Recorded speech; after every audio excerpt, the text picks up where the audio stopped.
Hello, আসসালামু আলাইকুম everyone. আমি ফারহানা সিম্পল লাইফ চ্যানেলে আপনাদের আরেকবার স্বাগত। কাছে দূরে দেশ এবং দেশের বাইরে যে যেখান থেকে আমার এই ভিডিওটি দেখছেন, আশা করি আল্লাহর রহমতে ভালো আছেন। আমরা আলহামদুলিল্লাহ ভালো আছি। বিয়ে বাড়ি থেকে চলে আসছি, অনেক দিন হয়ে গেছে, এর ভিতরে ভিডিও আপলোড দেওয়া হয়নি। তো আমার এই ভিডিওগুলো আগেই হচ্ছে রেকর্ড করা ছিল, পরে আমি একটু ছাড়তে এবার একটু লেট হয়ে গেছে। তো বিয়েবাড়ি থেকে আসলে কোথা থেকে আসলে হাতে অনেক কাজ থাকে, ঘর গোছানো, ঘরের অনেক কাজ থাকে। তো আমি আমার এই কাজগুলো সেরে আপনাদের জন্য ভিডিওগুলো দিতে যে একটু দেরি হয়ে গেছে।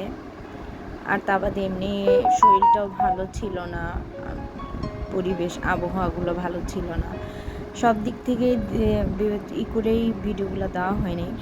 তো আজকে সকালে নাস্তা করব। নাস্তা আগের দিনে ভাত ছিল, তো ওই ভাতটা আমি পানি দিয়ে রাখছিলাম, পানি ভাত খাবো আমি। আর বাচ্চা ছেলে বললো পানি ভাত খাবে না, ও হচ্ছে পরোটা খাবে। তো ওর জন্য পরোটার ব্যবস্থা করছি, আমি আর আমার মেয়ে পানি ভাত খাবো। তো পানি ভাত খাওয়ার জন্য আমি আলু ভর্তা করব, আর ডালের বড়া বানাবো, আর ডিম ভাজবো।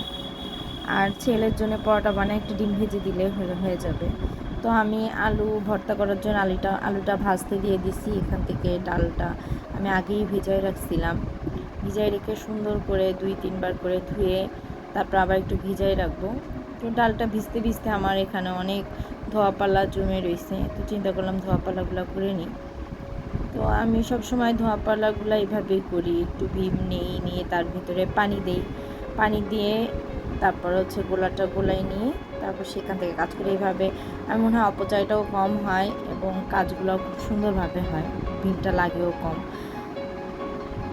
তো আমি এইভাবে পানিতে গোলাই নিয়ে সবসময় আজ আমি বলি, মাঝে মাঝে 19-20 হয়, সব আমি তো একইভাবে কাজ করে ওঠা মনে না নিয়ে আমার কথাটা বোঝার চেষ্টা করবে। তো আমার বিয়ের ভিডিওটা আসে দেখে, এর আগে যে ভিডিওটা ছাড়ছি একটু দেখেই চলে যান। আমি বলি নাই যে ফুল ওয়াচ কেন করেন না, কিন্তু আমার কাজগুলো আপনাদের কাছে কেমন লাগে যে জানাবেন, একটা লাইক দিয়ে যাবেন এবং চ্যানেলটা একটু সাবস্ক্রাইব করে যাবেন, কারণ আপনার একটা লাইক আপনার কাছে হয়তো সামান্য তুচ্ছ বিষয় হতে পারে, কিন্তু আমাদের কাছে অনেক বড় কিছু। আপনারা একটা লাইক আমার পেজটারে আরও ইনক্রিজ করতে সহায়তা করবে, আমার পেজটা আরও মানুষের কাছে পৌঁছে দিতে সাহায্য করবে।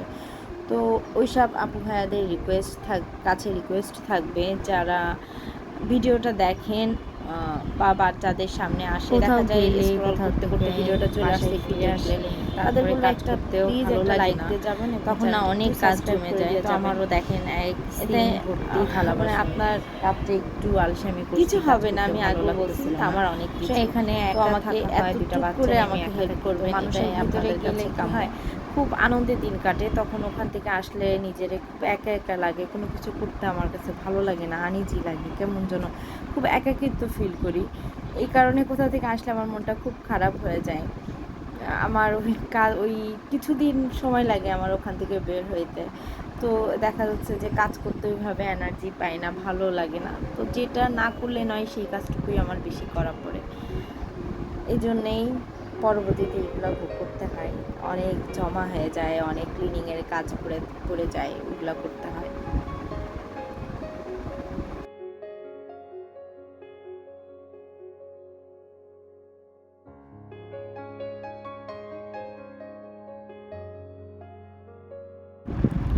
ধোয়াপালা করতে করতে এর ভিতরে আমার আলু সিদ্ধ হয়ে গেছে।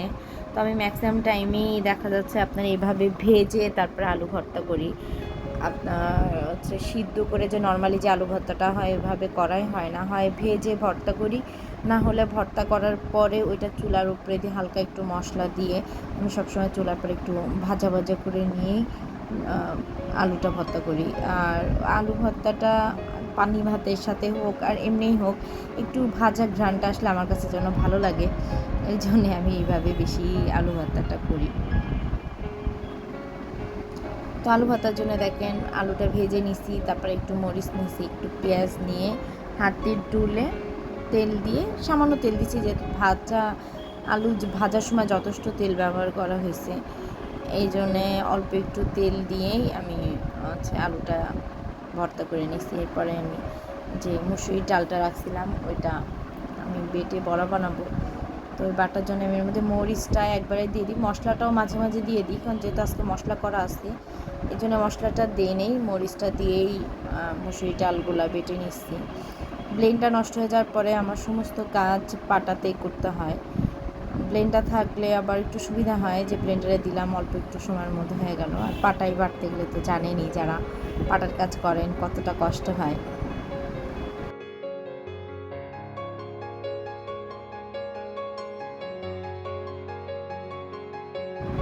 এই যে আমার ডাল বাটা শেষ, এখন এটা উঠায় নিয়ে সুন্দর করে ক্লিন করে, আমি সবসময় যে কাজটা করি ওটা সাথে সাথে ক্লিন করে রাখি। তো পাটাটা দেখা যাচ্ছে যে এখনই ক্লিন, পরবর্তী তার মনেও না থাকতে পারে, এই জন্য সবসময় যে কাজটা করি ওটা সাথে সাথেই ক্লিন করে ফেলি।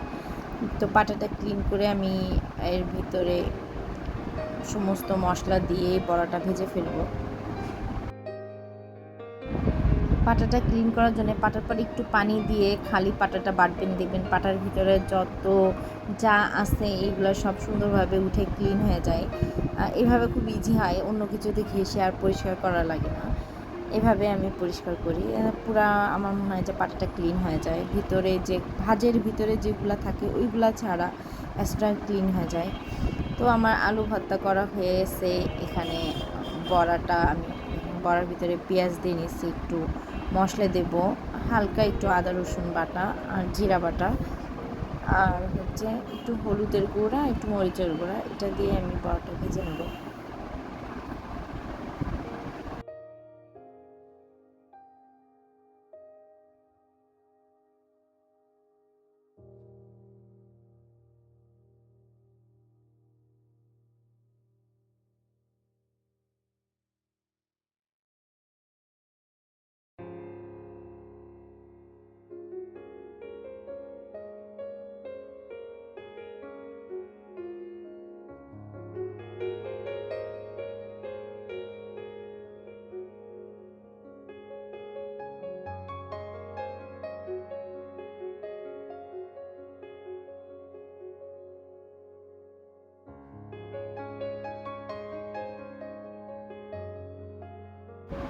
তো দেখেন আমার মাখানো কমপ্লিট, এবার চুলার পরে দিয়ে দেবো।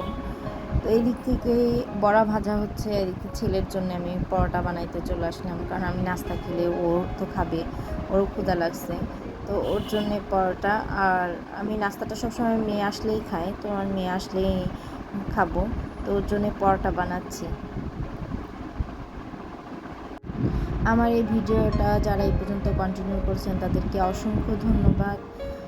আর যারা আমার চ্যানেলটা এখনও সাবস্ক্রাইব করেননি তারা আমার চ্যানেলটাকে অবশ্যই সাবস্ক্রাইব করবেন, এবং আমার ভিডিওটা ভালো লাগলে একটি লাইক কমেন্টস করবেন, এবং আমার কাজগুলো আপনাদের কাছে কেমন লাগে, আমি সবসময় বলি যে আমার কাজগুলো আপনাদের কাছে কেমন লাগে বা আমার কোনো ভুল ত্রুটি আছে কিনা এগুলোকে জাস্ট একটু সংশোধন করে দেবেন, আপনারা আমাকে একটু কমেন্টস করে জানাবেন, তাহলে তো আমি বুঝবো না যে আমার কোন কাজগুলো আপনাদের ভালো লাগে আর কোন কাজগুলো আমার খারাপ লাগে।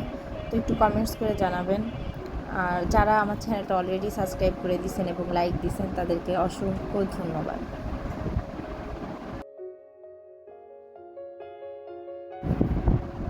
আজকের ভিডিও আর লং করলাম না, এখানে পরোটা ভাজতে ভাজতে আপনাদের কাছ থেকে বিদায় নেব। তো সবাই সুস্থ থাকেন, ভালো থাকেন, আবার দেখা হবে নেক্সট কোনো ভিডিওতে, এবং আমার ভিডিওটা কেমন লাগলো আমাকে কমেন্টস করতে ভুলবেন না। আল্লাহ হাফেজ।